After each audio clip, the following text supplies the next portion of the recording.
find even within days of being very low carb that they have more energy. And Yeah. it could be because they're tapping into all this fuel. And again, to refer to Gary Taubes, he's the only person that I ever hear say it this sort of way. But he makes the point that if somebody's on a very low carb diet and they're exercising and they're losing weight, somebody will say, oh, well, they're losing weight because they're moving more, they're more active. It's always like, no, they're moving more because they're burning fat. They're not burning fat because they're moving more. They Yeah. have the urge, they have the desire to move more because they're burning fat and they finally have the energy to move more. And so if anyone, out there is thinking, I can't be active, like I'm so debilitated, give it some time on a low carb. I know tons of people who lost an incredible amount of weight with no exercise at all. And they started exercising eventually when they wanted to, but they lost a lot of weight without any deliberate exercise. Welcome to the Healing with the Diamonds podcast. We are Larry and Kaylin Diamond, here to share the insights and practical wisdom of our journeys using ancestral wisdom to heal as a family. This podcast is for educational purposes only. Before making any lifestyle changes, consult your medical team. This is not medical advice. With that being said, let's start this episode. Welcome. Okay. Hi, I'm Kaylin Diamond, I am Larry Diamond. and together we are Healing with the Diamonds. It is our great pleasure to have Amy Berger here with us. I've known Amy, I think, since I started healing around 2013, 2014. We've been at a lot of conferences together. I don't know if you remember, Amy, but we were both speakers at Keto Salt Lake, and we got to go to the Real Salt mine and had a great time there. Yeah, she is such a wonderful part of the Healing with Lifestyle community and just a lot of lived wisdom. And I love the keto without the crazy. We knew Amy and her book, The Alzheimer's Antidote. Alzheimer's was a huge reason that we started to want to heal, right? And that was one of our whys, because his uncle was diagnosed with Alzheimer's and my father was. So we knew that was something that is not only very real to us as children and relatives, but that was something that could be in our future if we didn't change something. So that was one of our whys. And it was a big driver for me in the beginning, because we adopted our daughter. We were both later first-time parents, and I wanted to make sure that she didn't have to experience what we did with our parents. I wanted to make sure that I did the most for myself so that I could be mentally sharp and on top of things for as long as possible. We're curious how you started and what got you interested in Alzheimer's in particular, and why you chose to focus from a more holistic and natural approach. Yeah, it's kind of a, I want to say, a funny story. It's not more strange than funny. My own entry into low carb and ketogenic diets was the Atkins diet, and I got into it personally for weight loss. I was a chubby kid. My parents owned an ice cream store. I was literally a kid in a candy store. Yeah. I just really battled my weight for most of my young adult life until I found the Atkins book. And it was around 1998 or so. And it did not stick the first time. Like many people, I started and stopped and started and stopped a few times until I was ready to really just do it and make it my new life. And the weight came off, and I was so fascinated by it that I just really wanted to understand the science and understand, why is this working when I'm doing all the things that I'm told not to do, right? I'm not eating my whole grain cereal with my skim milk, and I'm not putting margarine on my toast, and like I'm having bacon and eggs, and I'm having fatty red meat, and I'm losing weight. Like, this is crazy. And so after learning about it myself and reading a lot of books and just learning some of the mechanisms, I had been in and out of a lot of jobs that I was not fulfilled by, did not enjoy, and I thought, "Wait a minute, nutrition is a career. Maybe I could go back to school for that and help other people with this awesome low-carb diet." So that is exactly what I did. That is the short version, but, I when I was in graduate school, I had to write a thesis, and rather than doing an experiment, I chose to do a literature review, which is like you kind of pick a topic and do a deep dive and write a comprehensive summary of it. And I, years before that, I had read Gary Taubes's book, Good Calories, Bad Calories. And I know you know who Gary Taubes is. I'm sure most of your viewers and listeners know who he is. But his book, Good Calories, Bad Calories, was the first place I ever heard of a connection or a possible connection between glucose and insulin and Alzheimer's. And I kind of just filed it away in my head, like, oh, that's really interesting. I never heard of that before. And so years later, when I needed to pick a thesis topic, I said, let me look into this. Let me see if there's even enough research on it that I could do a thesis.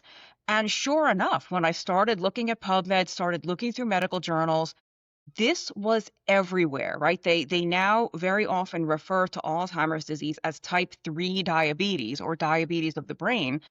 And this was all over the medical literature. Like, how had I never come across it if I'm very interested in low carb and ketogenic diets? And so I was so fascinated by it that when I wrote my thesis on it. And when I graduated, I couldn't imagine keeping this information to myself. This is potentially life-changing information. Like I can't let it languish on my professor's computer, you know?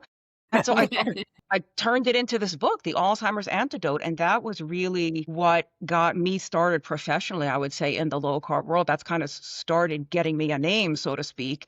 And now, I mean, I do all sorts of things related to low carb, but I have no family history of dementia at all. I just was so fascinated by the concept of the connection to glucose and insulin with the brain that that's how I got into that. And can you give to our audience, let's say you had somebody whose relative was exhibiting early signs of a dementia, and you're explaining to them why low carb will help.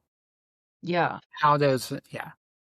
I mean, the first thing that I would recommend doing, and of course, everybody, please, like, I'm not a medical professional. This is just information. Yeah. Yes. You want to rule out other possibilities. Like you want a vitamin B12 deficiency can cause cognitive problems, and I think that is very under-recognized, especially among older people. So you want to rule out a B12 deficiency. You want to rule out that your cognitive problems are not secondary to statin drug use. Statin drugs are very well recognized for causing memory problems, and just long-term untreated or improperly treated hypothyroidism can cause cognitive problems. So you first want to make sure it's not something that is easily correctable, like those things. If there is no reason for it, we've ruled out all the other possibilities, and we do think it's just Alzheimer's or dementia or cognitive impairment with no known cause.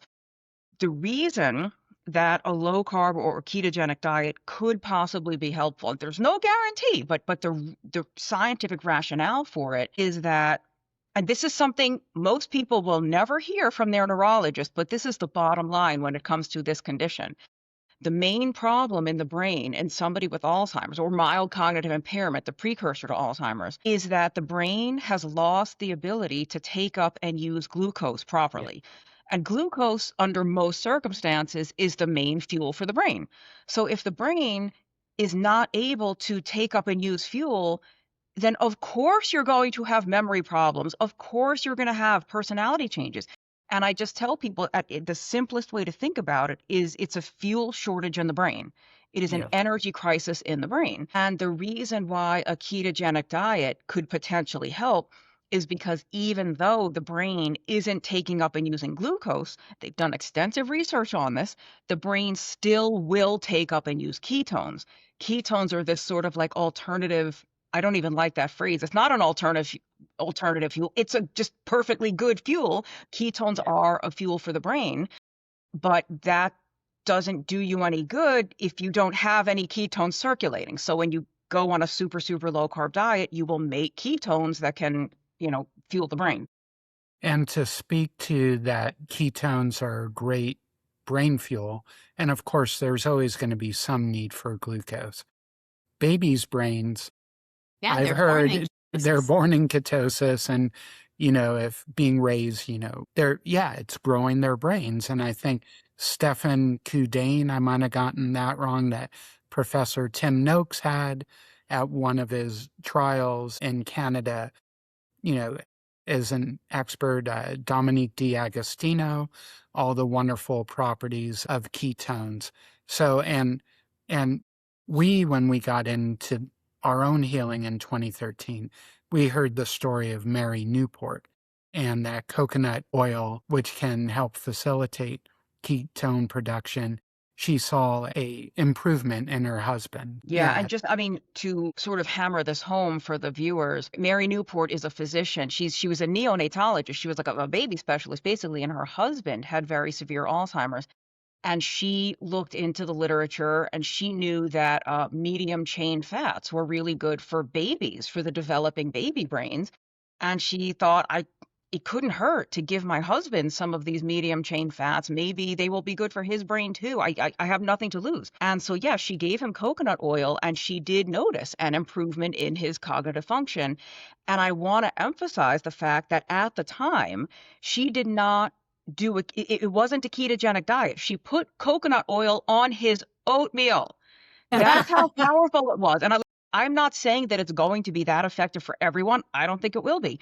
But just what that shows us, which we all know, but in case somebody's new to this, those medium chain fats or MCTs, the medium chain triglycerides in coconut oil, are more readily converted by your body into ketones, even if you're not on a low carb diet. So that's why like that can be helpful even if someone isn't willing or able to do a ketogenic diet. Yeah, I remember bringing coconut oil. Eventually, my uncle had to go to assisted living. It just got too far. And we weren't ever sure that they added it to his food, but we were trying. So we definitely, and we're going to expand this to why many people would want to pursue low carb ketogenic diets for a plethora of reasons for optimal health. And having gone through it with two loved ones, I love low carb, healthy fat way of eating. It's my preferred way of eating from food enjoyment. But the added benefit of knowing that I'm protecting my brain just takes it to a level that I'm never going off. I'm getting great taste, love every meal, and great health. You know, that it's actionable. We we don't it's a tool that everyone can use because we all eat. Why not, Kaylin and I would say, why not have our food also be in, healthcare? I'm not going to say medical care, but healthcare. Why not? I know you said that you didn't have anyone in your family that was affected by Alzheimer's or dementia, but we know that when we shared our story with our close family and friends, they started to see, and they took our advice, they started to see some really great results. Do you have any stories of the same, like sharing with families or close friends of yours that you could share? I wish I did. You would think, I mean, I've been in this field for more than a decade. I have not convinced anyone in my family, but I also didn't I never really like preached to anybody. I'm not saying that's what you did, but I never saw it as my mission to do that. I mean, there's some fairly healthy people in my family, and the one that I wish I could have made more of a difference with is my mother. She is deceased. She died at 65, and her ultimate cause of death was cancer. It was a very, very acute form of leukemia that took her like 3.5 weeks after diagnosis. However, she was a very, very poorly controlled type 2 diabetic. She was on, massive polypharmacy, every kind of medicine. Um, I she may have, I can't speak for her. I can only guess she may have thought she was so far gone that it wasn't even worth trying or bothering. I don't know why she never really tried, but I mean, I will say a lot of people in my family and even extended family, nobody eats keto, but I would say a lot of them are carb conscious. A lot of them Oh, eat better than the average American or just better than the average person. And we all know, not everyone needs strict keto.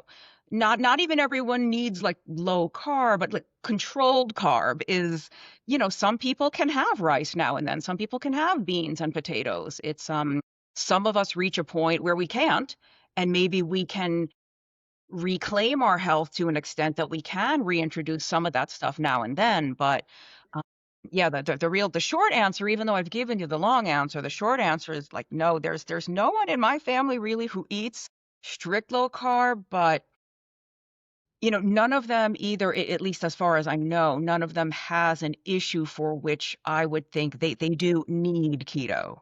So You also talk about how not everyone's diet needs to be a certain amount of carbs or no carb. I know that recently you've been talking about, keto without the crazy. Tell us how you got to that part because I know for us, we were both really so excited about how good we felt, how great we looked and everything, and we wanted to talk about it to everyone and we thought everyone needed it. And we were very much like, hey, this is what you have to do. You have to do it this way. This is what we did. But and we found that not everyone was receptive. So I'm curious about how you got to keto without the crazy, because it sounds like it could be effective for communicating this to other people.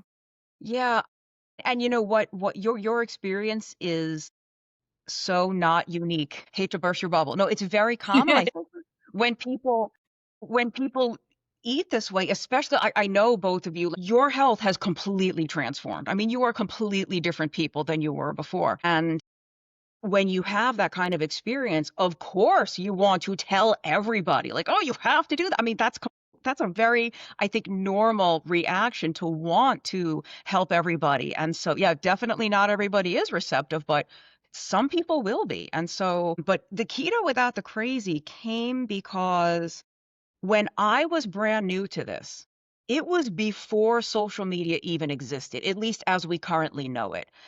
I've been doing this since before Twitter existed, since before Facebook, before YouTube and Instagram. And I always say there was so much less information out there about this, but that also means there was a lot less misinformation and there were a lot fewer voices saying very different things and conflicting things. And I I find it really disturbing and distasteful when some of the most powerful influencers, and that word is like nails on a chalkboard, but it is what it is, right? But when some of the people with the biggest influence are the most sensationalist and the most extreme and the most hyperbolic, and I don't envy anyone who is new to low carb or keto in 2026, or even in the last 5 years, let's say. Because if I were brand new, I would have no idea who to trust, what to listen to. I would probably be so afraid of food that I would just fast. I would never eat anything because the oxalates are going to kill you, the omega-6 is going to kill you, the Splenda is going to kill you, everything's going to kill you. Like that is where we are now.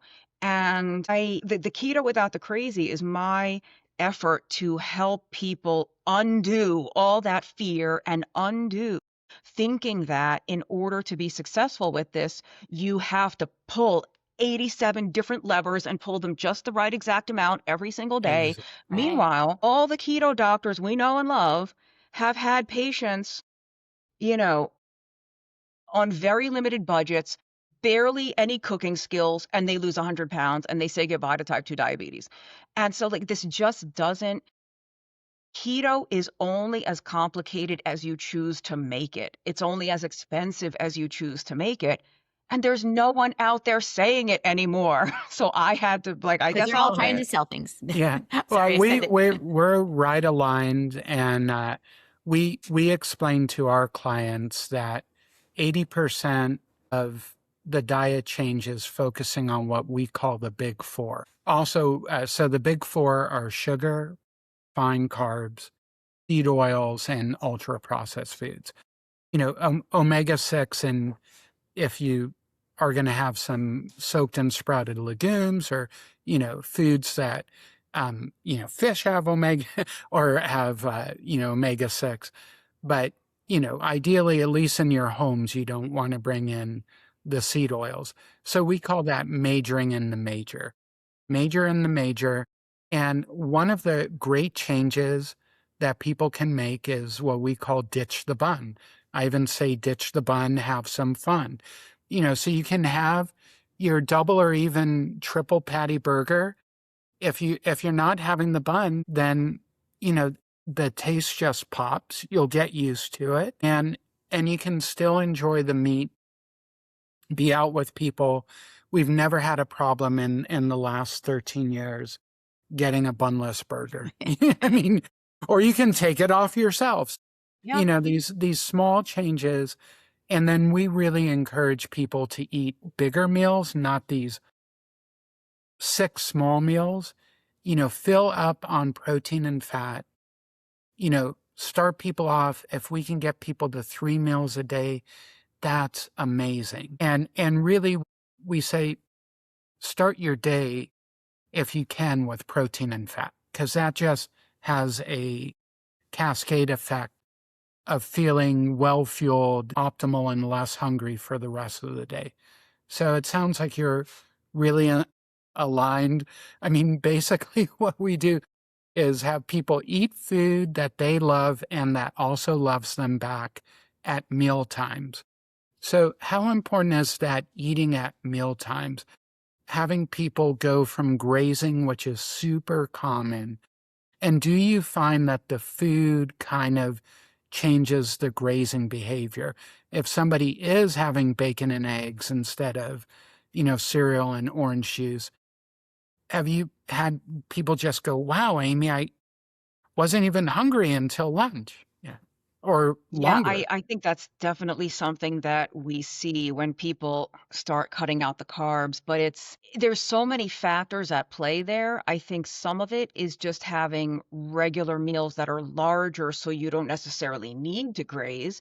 But I think, Larry, you brought up such a good point about having people eat larger meals. And I think specifically for women, we are so afraid to eat. People have been so conditioned to eat like a bird, or especially when it comes to protein. The 30 years of women's magazines telling us that your protein should be no larger than the palm of your hand or a deck of cards. What if I'm really hungry? Like before we started rolling, actually, I was on the road most of the day and I got home really hungry. I don't have anything cooked because I've been gone for a week. You know what I did? I opened up a can of Trader Joe's salmon. I ate the whole can. It's a pretty big can. I think it's like 40 grams worth of protein, which isn't a ton, but like that's a big can. And I mean, it's just women have been so conditioned to eat small portions and they're so afraid to eat more, but then they wonder why they're snacking every 2 hours or why they're raiding the freezer looking for the Ben and Jerry's at 11 at night. Well, it's because you've only had 800 calories so far today.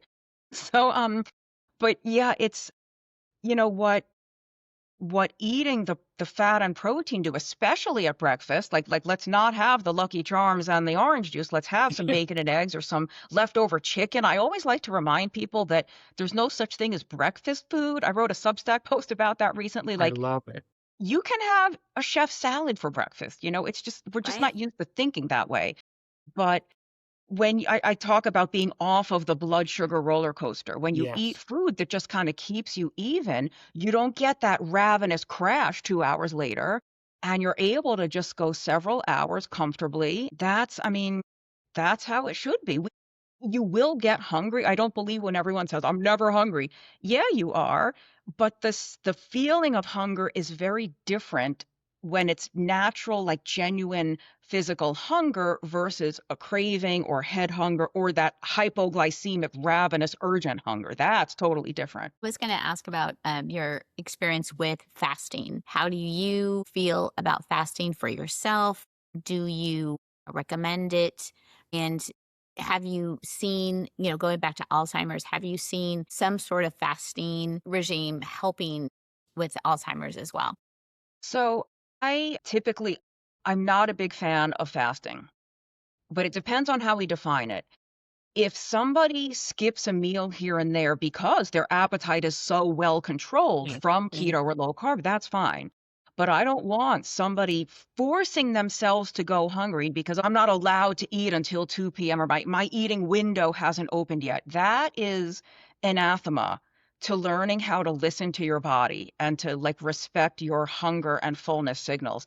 So I don't like for anyone to put any specific time window on it, but if somebody skips a meal because they're just not hungry, to me that's not fasting, that's listening to your body. Imagine Yeah. that. But I understand that some people enjoy it, or they do notice maybe if they fast a day or two, they're much sharper or they have more energy. Well, of course, that's the ketones. So I'm not opposed to it when it's done the right way. I think there's a lot of people forcing themselves to do it because they think they're supposed to. They think it's like part of the keto protocol or something. But regarding Alzheimer's, I don't recommend the fasting very often because a lot of these people are already kind of frail anyway, or maybe they're malnourished and like they don't need fewer nutrients, they need more. They need more fueling the brain, fueling the body. And the truth is, unfortunately, the majority of people who have come to me for help with Alzheimer's or with a loved one with Alzheimer's is the adult children of someone who is already institutionalized. And if the food is out of your control, if the food supply is not like you had your experience, there's almost nothing you can do if Almost, you're yeah. not in control of their food supply or their routine. So I just don't I'm not a big fan of extended fasting for anyone with Alzheimer's. Unless I mean if they are younger and maybe they could actually stand to lose some weight, that's different than someone who's let's say like 85 and already kind of Right, compromised. right.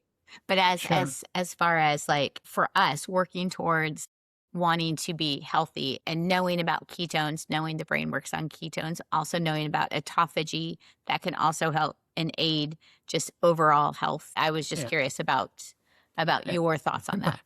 Yeah, but I think what a lot of people don't appreciate is that, there's a reason that a ketogenic diet is called a fasting mimicking diet.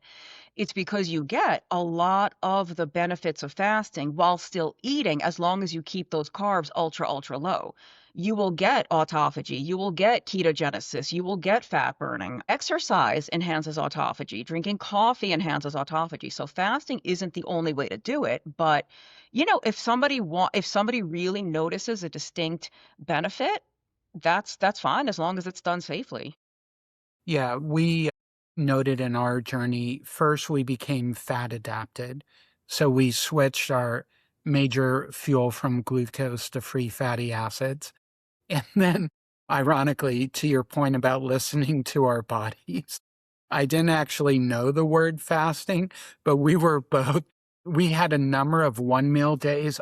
I loved one meal days after being fat adapted because I wasn't hungry at work. I think I might have had a fatty coffee. I was using butter and coconut oil. And then I wasn't hungry. I didn't need to have lunch. And then I had a large meal at early evening, not too late. And fat was just melting off me. And it wasn't forced hunger. It it was just this, and of course that one meal was way under my metabolic rate for the day, but because my insulin was low enough, my my stored body fat made up the difference. So I felt great 24/7. I've helped so many people with a combination of 2 and 1 meal days, and often with a fatty coffee to start. So, people should kind of look into that after you've been low carb, healthy fat for a while. You might find yourself, like you said, listen to your body, just skipping meals. So I called it not eating because I wasn't hungry, which is exactly It's that's a hard. bit, That's a big hashtag right there. That's yeah. a hard one. But it's a glorious thing because I don't know, you said you were overweight at one point, but I spent over 10 years at over 350 pounds, so over 50 BMI. And what the high carb multiple meals a day, it never brings down insulin low enough to actually get into fat release mode. So, what could be more elegant than, yes, reducing calories, but not feeling hungry, your body always having the energy it needs, and that energy being from our own excess fat? So, when you hear Amy talk about ketogenic and low carb diets and people losing over 100 pounds, that's how we're all doing it. We're literally fueling ourselves on our own body fat. Whereas if we do it the traditional 6 small meals, high carb, then if we have 900 calories, we don't have access to our body fat and our body's going to panic. When I had that 900 calorie one meal day, I still had 1,400 calories from my own body fat. So, yeah, Love that. I love that you're explaining it that way because he always says that you do have to eat less. In order to lose weight, you have to eat less, but keto helps you eat less without forcing it, without deliberately restricting. You're eating less because you are actually just less hungry. And I think, Larry, to your point, the reason people feel so much less hungry on a very, very low carb diet is because when your insulin is low, you can finally access all the stored body fat. And what is stored body fat but fuel? It's stored food, essentially. So even when we are not actually ingesting food, we are eating on the inside. We're eating our own fat. And that's why we're so much less hungry. And I think it's so hard for people to understand that unless or until they've experienced it, because so many people are locked into that high carb, needing to eat every 2 hours, and they're eating fat-free granola bars and fat-free muffins, and they're wondering why they're not losing any weight. And I cannot emphasize this enough, like, because it's getting out there more now, but I don't think anyone says it simply enough that every time we hear about insulin, we so often think of it as just lowering the blood sugar, right? That's what insulin does. Yeah, but that's like one of 42 other things right. insulin does. The Yes. biggest one being it's a fat storage hormone, or Yes. we have an illustration in End Your Carb Confusion where we actually have a little jail cell, and the fat cell is in the jail cell because we say that insulin is like a security guard that stands outside your fat cell and doesn't let the fat escape. So if you want the Exactly. fat to come out to be burned, you have to get insulin out of the way. And that's exactly what the low carb intake does. Absolutely. Talking about end your carb confusion and Eric Westman. Oh, I did have a question. And correct me if I'm wrong, but were you in the armed services and I was, yeah. were you in the Air Force? Is that how you found out about Dr. Atkins? Because I heard he was super popular in the Air Force because pilots have to be a certain, to fit into their cockpit. So the Right. Air Force found ketogenic as a great. Oh, you hadn't heard this? No, I that is not how I found it, but, yeah, I found it long before I was in the military. I mean, that doesn't surprise me, and I'll tell you, you and I'm sure a lot of the people watching or listening know the name Jeff Volek. Jeff Yeah, Volek is very involved with the Department of Defense doing research with the Special Forces because the people that need to be in top peak performance all the time, whether it's physically, mentally, emotionally, they need to be ready to go all the time. They know all about keto.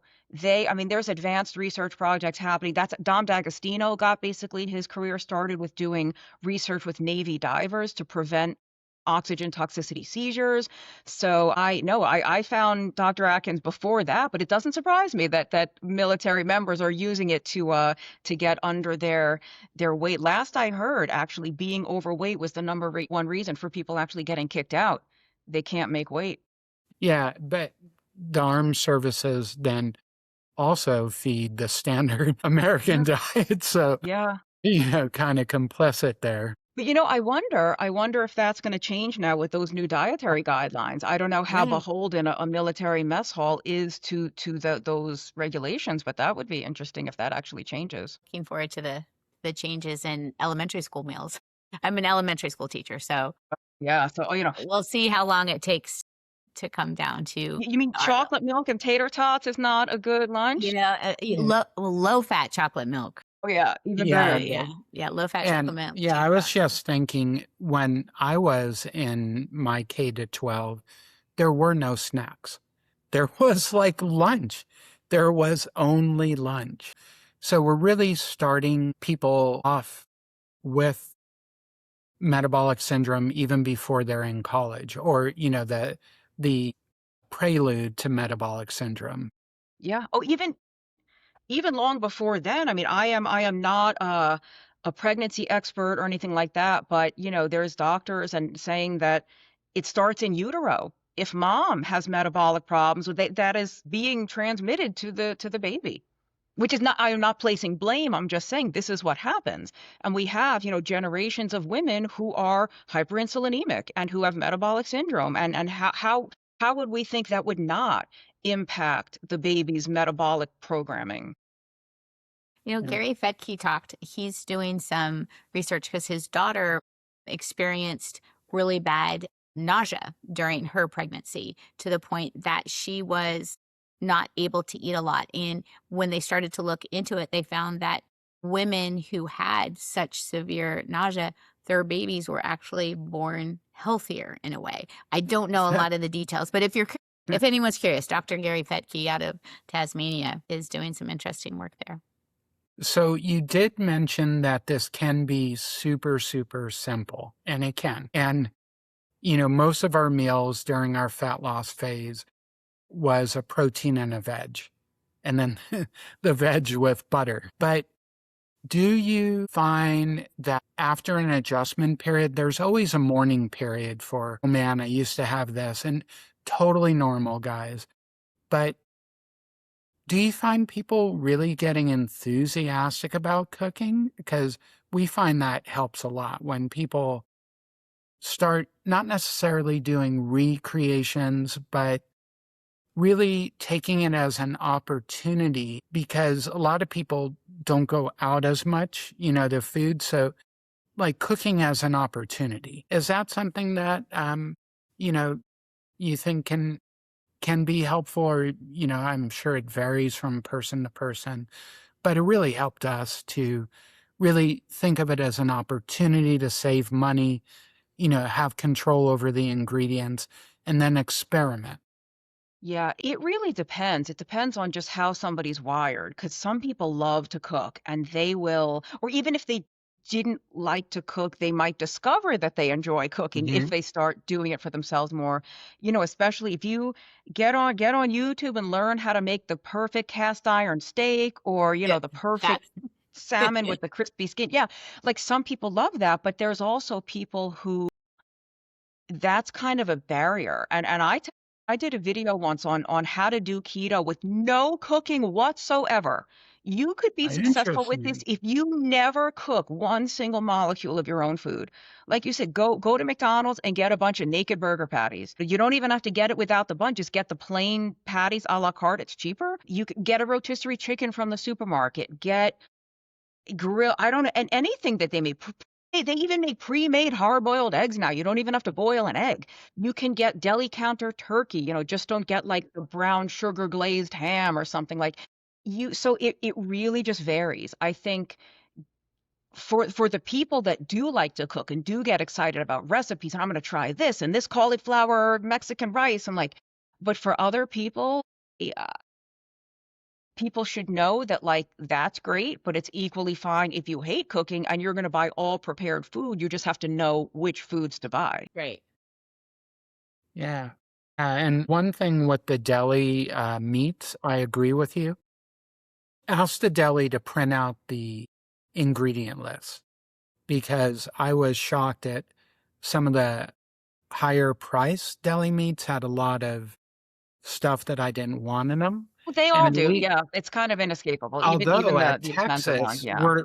we're lucky here, Amy. One of the big supermarket chains is called HEB, and they actually have in-house roast beef, and it's beef, salt, and pepper. They actually roast it. You can see them roasting it there. So, if someone's lucky enough to have that, I mean, Yeah, it's Well, and I mean, beef, salt, here and pepper. Yeah, And I think that is comes, don't let perfection be enemy of the good, yeah, right? yeah. Like, exactly. I I'm mean, sorry. Right. Yeah. Okay. That's what I said. for most people, the regular stuff will do just fine, but I totally understand wanting to avoid certain ingredients. I mean, do they have to put dextrose in turkey? Like, why? Doesn't salt preserve it enough? But for those that can take the time, I think you can save a ton of money also buying an eye of round, a big roast, or even a big turkey breast. Stick it in your oven. It's like all hands off time. You don't have to babysit it, and just slice it thin yourself. And that's maybe, I mean, a turkey breast, a big frozen one is like $2.99 a pound versus you're paying like $11.99, $12 a pound for deli meat turkey with all that other stuff in it. So it's, I mean, it just you just have to sort of have the initiative and understand that actually doing it all yourself isn't as complicated or time consuming as most people think it is. Stick like I said, to get two turkey breasts, get yourself a big giant pan, stick two of them in the oven at the same time. It'll feed you all week.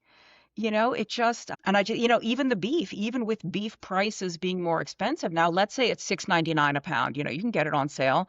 That's still probably half the price of getting roast beef or London broil from the deli counter. Mhm. And you know exactly what's in it because you cooked it yourself. Yeah. One thing we both experienced when we started to heal with food was having more energy. So, and again, I know you probably find this. People, rightfully so, almost get in a state of learned helplessness because of those, you know, move more, eat less, but they're almost over exercising in some ways, something called chronic cardio. But if somebody comes to you, and they're feeling more energy, do you suggest, well, it's up to the person, but do you find walking, and especially, I mean, walking is so underrated. I don't know why it has such a bad rap. And I had so many clients who were wearing continuous glucose meters, and I would tell them about walking after meals. And many of these were type 2 diabetics, but walking activates the GLUT4 non insulin dependent glucose transport. And they saw it. They walked after meals, same meal. The, the blood glucose didn't get as high and it went back down quicker. So, yeah, have you found that as well? Kind of the power of walking, especially after meals. And it could even be, doing calf raises in our homes after, but some movement after meals is just what our bodies do well with that.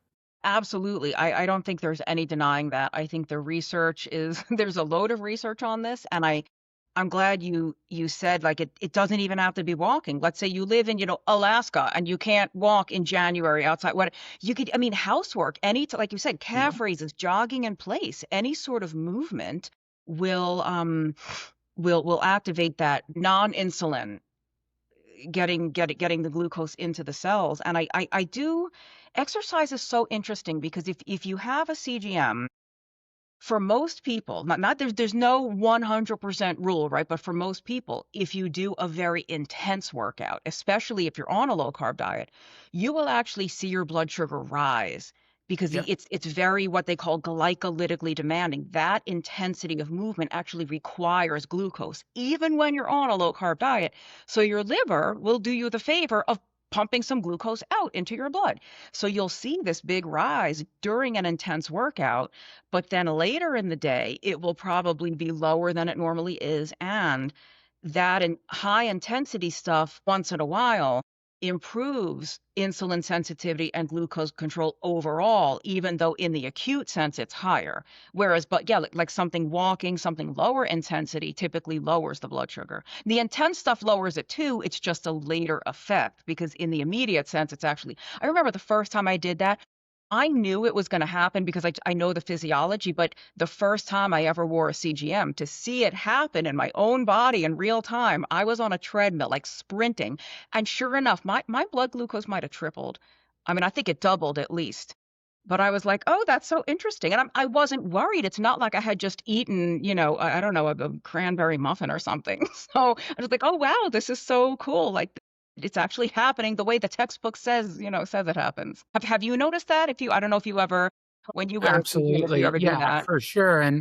And what you said is, and one of the bigger beauties of what you said is that our bodies are so tuned to doing the right thing for us. And I really try and get people, my social media, I'm still on social media a lot, and to think of these changes as playful and joyful, and also just giving our bodies the ability to do what they want to do, which is take a great care of us, and so what you were saying is that it's releasing the glucose to fuel that higher intensity activity but again, mentioning Jeff Volek, the faster study is fascinating. Jeff Volek, everyone, he was the first study where they compared fully fat adapted athletes. And these were cyclists that, at a minimum, and most of them had been low carb, healthy fat for a couple of years. So they were able to use fatty acids much higher intensity than the carb loading athletes. But yes, past a certain point of intensity, it will go up in the moment, the acute. But then I love what you said. It makes somebody insulin sensitive. So the net benefit is absolutely worth it. Don't get caught up in that short term acute response of the body just being prepared in case the activity takes a while. So yeah, yeah. And but the walking after meals, and also we're big fans of something called zone 2 cardio at any time of the day. So zone 2, there's maffetone method, and the maffetone formula, 108 our age. So I'm 60 now, so that's easy, 120. But if we're at zone 2, we're just going to have steady blood glucose, and we're going to be releasing fat. And people can do so much with low carb, healthy fat, 100 grams or less. Great zone 2 exercise and eating at meal times, even if it's 3 meals, for sure. That combination's just super duper powerful. Yeah, and if I can sort of add on to this, because it's, we might have people watching who are thinking, God, it would be nice to walk, but I'm so exhausted, or my joints hurt so much, and I don't have any. And the interesting thing is, like, we can't guarantee this, but like you said earlier, so many people notice, even within days of being very low carb, that they have more energy. And Yeah. it could be because they're tapping into all this fuel. And again, to refer to Gary Taubes, he's the only person that I ever hear say it this sort of way. But he makes the point that if somebody's on a very low carb diet and they're exercising and they're losing weight, somebody will say, oh, well, they're losing weight because they're moving more, they're more active. It's always like, no, they're moving more because they're burning fat. They're not burning fat because they're moving more. They Yeah. have the urge, they have the desire to move more because they're burning fat, and they finally have the energy to move more. And so if anyone, out there is thinking, I can't be active, like I'm so debilitated, give it some time on a low carb. I know tons of people who lost an incredible amount of weight with no exercise at all. And they started exercising eventually when they wanted to, but they lost a lot of weight without any deliberate exercise. Yeah, looks like that may have been the case for both of you. Well, so what happened Yeah, when I started by right. exercising. Yeah, Yeah. he did, but for us, when I finally started, I started about 8 months after him, and I started feeling better right away. I didn't have a lot of weight loss right away, but I immediately started feeling my joints feeling better. I wasn't achy all the time. But about 8 months into my journey, I found out I had to have major surgery. I found out I had to have major surgery, and I wasn't going to be able to walk up and down stairs much. I was going to have to sit around and really take care, not, because I had finally started like walking on the treadmill and doing a little bit more activity. So I was really bummed. I was like, No, I have this, I'm on this great trajectory, and now I can't do it anymore. Well, I sat around all summer, continued to eat the way we had been eating the last 5 months, and I lost 20 more pounds. And it was The fat loss accelerated, right. actually. Because of the food that I was eating. And yeah, so yeah. Yeah, and I love what you said about the joint pain got better Yeah. quickly because so often, this could be a whole separate hour talk. We live in such a size biased society that everybody assumes that any issue, if you're heavy, everybody just assumes that every problem you have is because of the weight. When it's not, because again, so many people go on a low carb diet and their joint pain improves within days when they're still carrying an extra 50 or 100 pounds. Same thing with Yep. heartburn. Heartburn tends to go away really quickly. And that person Absolutely. is still, maybe they lost 2 pounds. That's not why the heartburn went away. So it's just interesting that like I love pointing that out to people that so many of these things have nothing to do with the weight because thin people have joint pain too. Thin people get heartburn, thin people get brain fog and migraines and all the other things the keto is good for. It bothers me so much when everything is just attributed to weight. Absolutely. And talking about appreciating our bodies, that weight is to prevent the arterial damage and other damage of high blood glucose levels. So the safest place for energy that can't be used is in subcutaneous fat. So that helps a lot of clients that actually getting overweight to obese was their bodies doing the best possible triage that they could do. I say, look, your body kept you alive until you found low carb, healthy fat. So thank you, body. Yeah. It's I think it was Ted Naiman was the first person who I heard, and everyone, if you don't know, he's a doctor out of the Seattle area. He's the first person I ever heard who said something like, becoming obese is your body's way of protecting you against type 2 diabetes, which is Absolutely. it's kind Yeah. of true. Yeah. It's absolutely true, and Yeah. sadly, the reverse can be true, thin on the outside, fat on the inside. So, Right. that's why I always ask clients if they can to get a fasting insulin test. Don't guess because typically, a glucose test, won't be as meaningful as an insulin test. Right. Well, Yeah. we are so appreciative of you taking the time to be here in the middle of the week, coming back from a vacation. So thank you so much for this time. And I really appreciate how you take this information and just try to get it as straightforward as possible out to people. That was one of the things we wanted to do. We felt that, we got a lot of this information. He mostly is the one, he's such a researcher and read it and then boiled it down so I could get it and consume it and understand it. And our goal is to get it out to families so they know how to incorporate it into their life. So I very much appreciate your straightforward approach.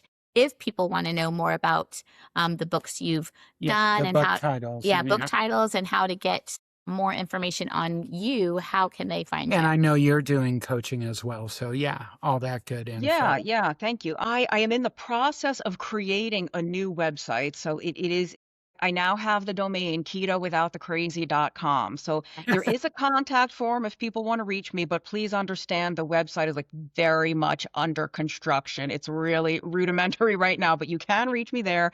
I have a YouTube channel. You can just look for Amy Berger, Keto Without the Crazy. I'm on Substack now. And what else? I have Patreon. Maybe we'll put links to all this if we can. But I mean, I'm on X. Just I still call it Twitter. It's Twitter in my heart. So look for me there. Again, Amy Berger. I'm under Tuit Nutrition there. I think Yeah, you TUIT are, you Nutrition. are. That's sort of my I old was handle from some places. yeah, I was trying to find you today, and I'm like, "Oh, it's To It Nutrition on X." Yeah, yeah. That's my old. I'm sort of like trying to move away from that and do keto without the crazy. But I mean, if you search Amy Berger keto, I'll come up. Like I think I'm the only Amy Berger in keto now. So All right. Well, thank you again. And we look forward to possibly having you on again at some point and talking, getting more in depth. Just like you said, we could talk for hours. Again, thanks so much for being here. yeah, thank you. Good to see you. Take care, everyone.